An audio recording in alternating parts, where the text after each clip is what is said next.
Elon Musk has weighed in on Ubisoft's upcoming Assassin's Creed Shadows game and the fact that they have made Yasuke a historical figure, a playable character, and the implication that he might indeed be gay. Before we get to this, I'd like to ask you, please hit that subscribe button, hit that bell for notifications so you don't miss any of our future videos here at the Trent Report. Wrote this up over at thatparkplace.com yesterday, May 24th. And Musk responded to this post here from Ian Miles Chong. Chong wrote, should Ubisoft delay Assassin's Creed Shadows in response to widespread backlash over the game's injection of DEI? The game is so thoroughly woke that it features a black guy protagonist depicted as a real historical samurai in Japan. Offensive beyond belief. No one asked for this. We have here, Elon Musk replied, DEI kills art. So that is what Musk is responding to. So let's kind of just go over exactly what is happening with Assassin's Creed Shadows here. He's absolutely right. DEI does indeed kill art. Before we get to that, let's address what Elon is saying here. DEI definitely does kill art. It does not show you any kind of glimmer of true evangelium. It does not lead you higher. All it does is create division. It destroys things. It tries to tear things down. It does not elevate art. It does not create art. What does, to paraphrase Tolkien, it can only twist and malign. It cannot actually create. But this is what he's actually talking about here. So we do know that you have the option to play either Yasuke or a fictional character named Naui in the game. In a blog post, the company describes Yasuke as a real-life samurai and explained the decision to make the historical figure playable, which I don't think they've ever allowed you to play any kind of historical figures. There have been historical figures in the games, Leonardo da Vinci, the Pope in Assassin's Creed 2, etc. But they've never, I think George Washington in Assassin's Creed 3, but you've never actually been allowed to play those characters. This is the first time I think you're playing an actual historical figure. Usually they give you fictionalized characters that interact with the historical figures that you take leeway from. But this is how they justified the character here. The decision to include a playable real-life historical figure of this era in Assassin's Creed Shadows was twofold.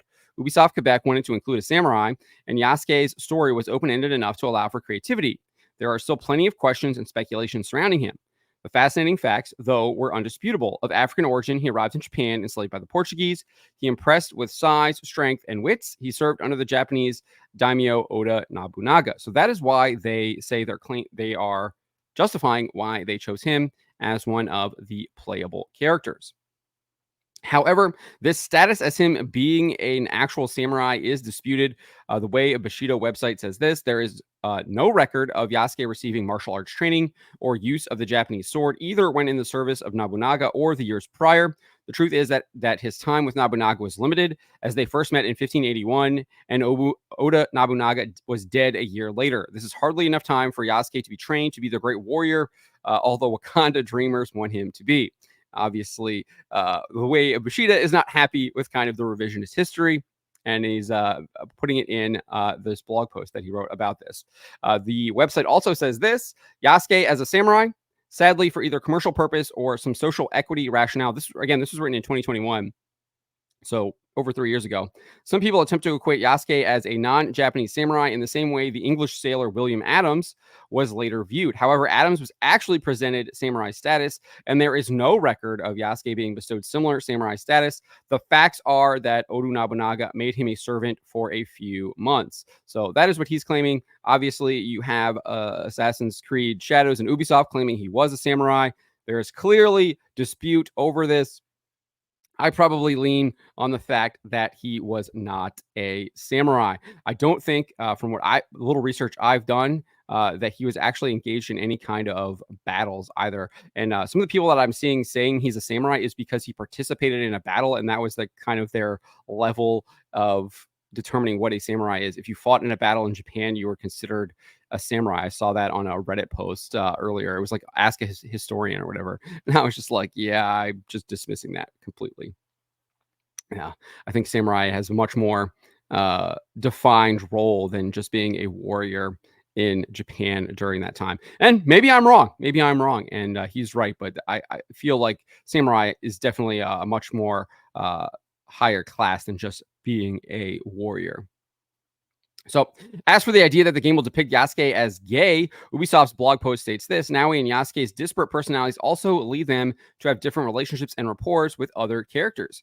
And they don't always feel the same way about people, nor do people always feel the same way about them. Romantically, they will also attract and be attracted to different types of people.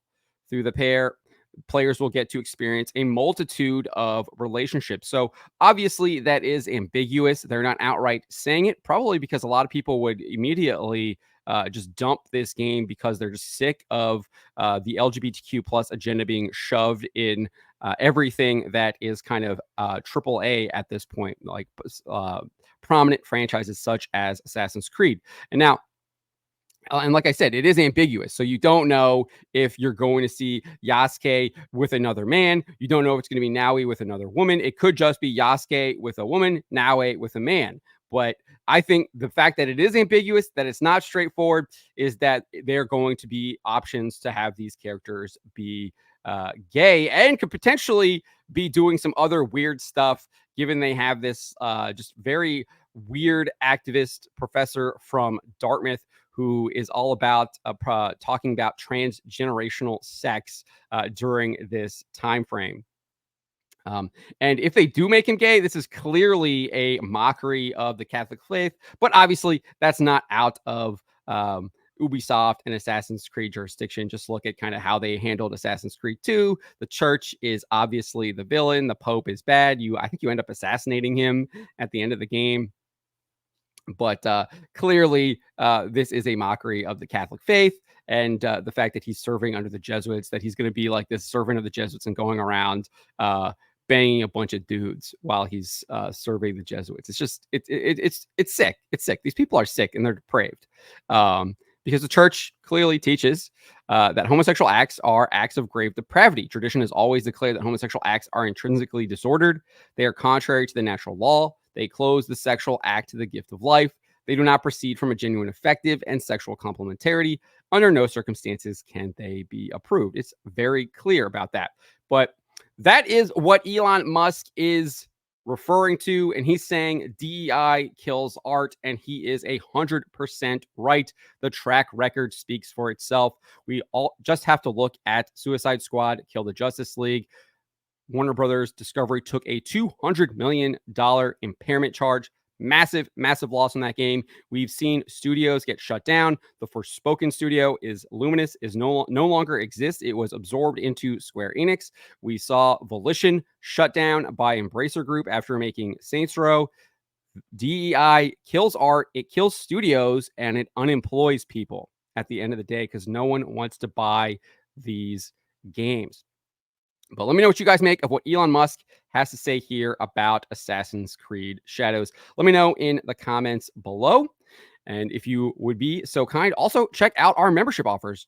Click that join button there. Take a look at our membership offers and become a member today. Remember to always be charitable to each other, especially to each other, and to always speak the truth.